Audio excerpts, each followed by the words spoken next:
ഇതിൻ്റെ ഏറ്റവും അവസാനത്തെ ഉദാഹരണമാണ് 2 കന്യാസ്ത്രീ അമ്മമാരെ ഇല്ലാത്ത കേസുണ്ടാക്കി കള്ളക്കേസുണ്ടാക്കി ജയിലിലടച്ചത്. എന്നിട്ടത് ജാമ്യം കിട്ടാതിരിക്കാൻ വേണ്ടി പ്രോസിക്യൂഷൻ ഗവൺമെൻറ്റിന് വേണ്ടി അതിശക്തമായിട്ട് വാദിച്ചുകൊണ്ടിരുന്നു.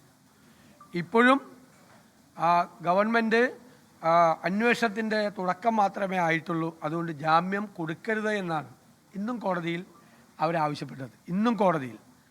അപ്പോൾ കസ്റ്റഡിയിലെടുത്ത് ക്വസ്റ്റ്യൻ ചെയ്യേണ്ട ആവശ്യമുണ്ടോ എന്ന് ചോദിച്ചപ്പോൾ അതിൻ്റെ ആവശ്യമില്ല എന്ന് മാത്രമേ പറഞ്ഞിട്ടുള്ളൂ.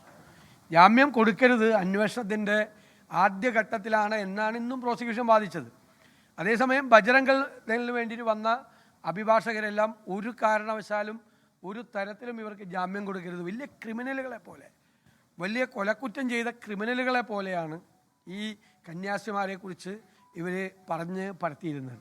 അപ്പോൾ BJPയുടെ സംസ്ഥാന നേതൃത്വം പറയുന്നതിനൊന്നും യാതൊരു പ്രസക്തിയില്ല, ദേശീയ നേതൃത്വം പറയുന്നതിനും ഒരു പ്രസക്തിയില്ല. അവരെല്ലാവരും ഇതിൽ കൂട്ടുനിൽക്കുകയായിരുന്നു. സംഘപരിവാറിന് ബജറംഗ് ദളിനെ നിയന്ത്രിക്കാൻ പറ്റുന്നില്ല, അവരുടെ ഗവൺമെൻറ്റിനെ, ഛത്തീസ്ഗഡിലെ ഗവൺമെൻറ്റിനെ നിയന്ത്രിക്കാൻ പറ്റുന്നില്ല. അപ്പോൾ ഇവരെല്ലാം അറിഞ്ഞുകൊണ്ട് തന്നെയാണ് ഇത് നടന്നത്. കഴിഞ്ഞ 365 ദിവസത്തിനുള്ളിൽ നടന്ന 834ാമത്തെ സംഭവമാണ് ക്രൈസ്തവർക്ക് നേരെ നടന്ന ആക്രമണം. ഒരു ദിവസം ശരാശരി 2 കേസുകളാണ് ക്രൈസ്തവർക്ക് നേരെ ആക്രമണം ഉണ്ടായിക്കൊണ്ടിരിക്കുന്നത്. അതിലേറ്റവും അവസാനത്തെ സംഭവമാണിത്.